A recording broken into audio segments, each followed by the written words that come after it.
One. दोस्तों, आइए आज मैं आपको हिंदी के जरिए उर्दू सिखाता हूँ। उर्दू बहुत आसान जुबान है, आसान भाषा है। ये देखने में बहुत मुश्किल लगती है, सुनने में मुश्किल, लेकिन इसका लिखना पढ़ना बहुत आसान है। ये नुक्तों का खेल है। आपने सुना होगा, नुक्ते के हेर फेर से खुदा जुदा हो जाता है।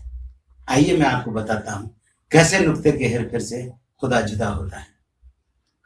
इसमें ज्यादा परेशानी की जरूरत नहीं है। कुछ चीजें हैं, नुक्ते बदल दीजिए, हर्फ बदल जाएंगे। आइए इसकी शुरुआत करते हैं। बहुत सारी चीजें आपको हिंदी में भी मिल जाएंगी। जैसे अभी मैं उसके इब्तदाई कुछ चीजों को सुनाता हूं।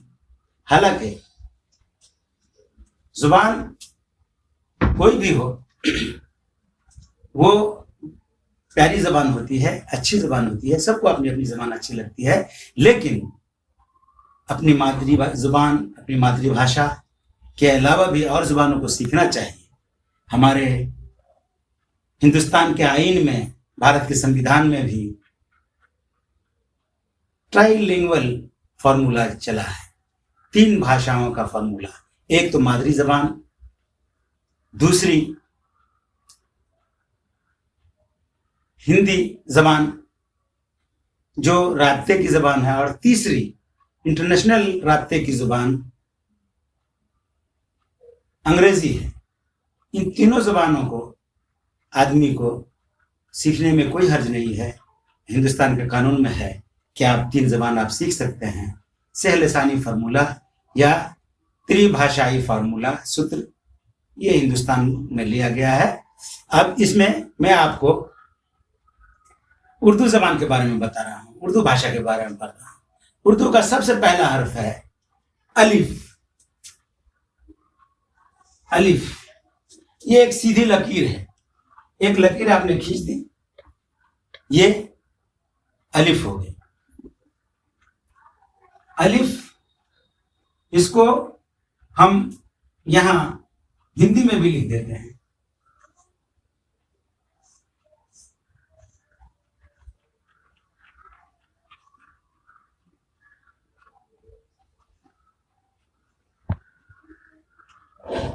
यह अलिफ है। एक लकीर खींच दी मैंने, सीधी एक लकीर खींच दी, वो हो गया अलिफ। ये उर्दू का पहला अल्फाबेट है, पहला हर्फ है, पहला अक्षर। उसके बाद दूसरा हर्फ, दूसरा अक्षर है ये।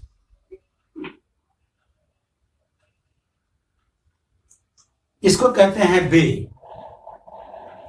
इसको बे कहते हैं। मैं हिंदी में भी इसको लिख दे रहा हूं।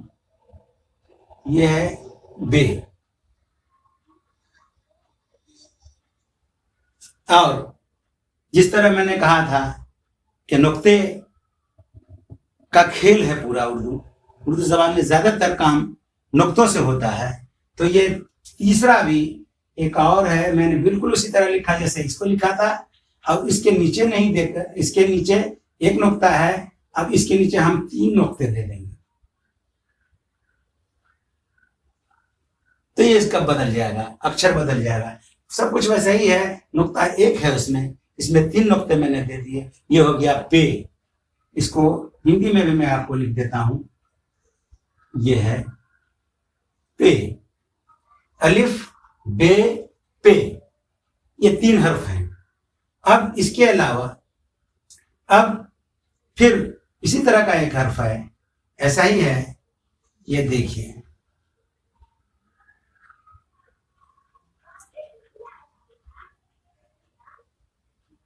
जैसा मैंने कहा कि एक ही तरह के हर्फ हैं, ये तीनों सिर्फ नुक्ते का हेर फेर है। तो पहले में एक नुक्ता पड़ा तो बे, दूसरे में 2 नुक्ते, 3 नुक्ते मैंने डाल दिए तो पे हो गया, और तीसरे में 2 नुक्ते मैंने डाल दिए तो इसको कहते हैं ते।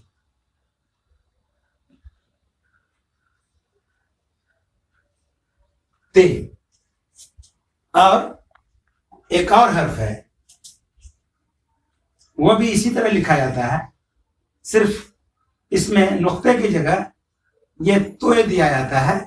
इसको मैं बात बताऊंगा कि इसका एक और काम है। तो ये हो गया टे, जिसको हिंदी में टॉ के लिए डिनोट करते हैं, टॉ कहते हैं टे। और एक और हर्फ है जो इसी तरह से मिलता जुलता है, इसके ऊपर 3 नुक्ते होते हैं, 1 2 3, इसको कहते हैं से, इसको कहते हैं से। तो आइए इस तरह से हम लोगों ने देखा आज का पहला हर्फ।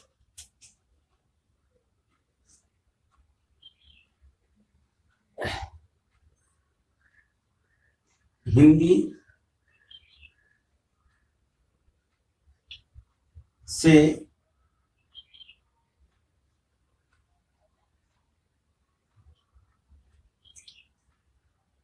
उर्दू सीखना।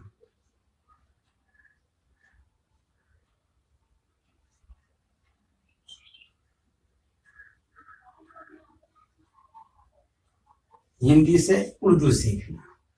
तो आज मैं बस इतना ही टास्क आपको दे रहा हूं, जितना आप याद कर लें, समझ सकें। तो यह है अलिफ, बे, पे, ते, टे और से। अलिफ तो अलग है, एक लकीर खींच देते हैं, जिस तरह आप अंग्रेजी का एक लिखते हैं या वैसे ही एक लकीर खींच दें तो वो अलिफ हो जाएगा। उसके बाद बे, पे, ते, टे, से, ये 5 हरूफ हैं। 5 हरूफ की बनावट एक ही है, सिर्फ नुक्ते का हेरफेर है। इसके नीचे 1 नुक्ता दे देते हो तो हो गया बे, 3 नुक्ता दे देंगे हो जाएगा पे, 2 नुक्ता दे देंगे ऊपर तो हो जाएगा ते, और एक तोय बना देंगे तो ये हो जाएगा टे, और 3 नुक्ता दे देंगे तो हो जाएगा से। तो अलिफ, बे, पे, ते, टे, से। दोस्तों आज के लिए इतना ही काफी है। अगले सबक में हम इससे आगे सीखेंगे क्या क्या चीज है, नुक्तों को हेर फेर से एक ही तरह के हर्फ में कैसे कैसे आवाजें बदल जाती हैं और उसका अर्थ बदल जाता है। शुक्रिया, धन्यवाद। अगले वीडियो में फिर मिलेंगे। हमारे वीडियो को आप लाइक, कमेंट और सब्सक्राइब करें, बेल आइकन भी दबा दें ताकि मेरा अगला वीडियो आपको मिलता रहे। शुक्रिया।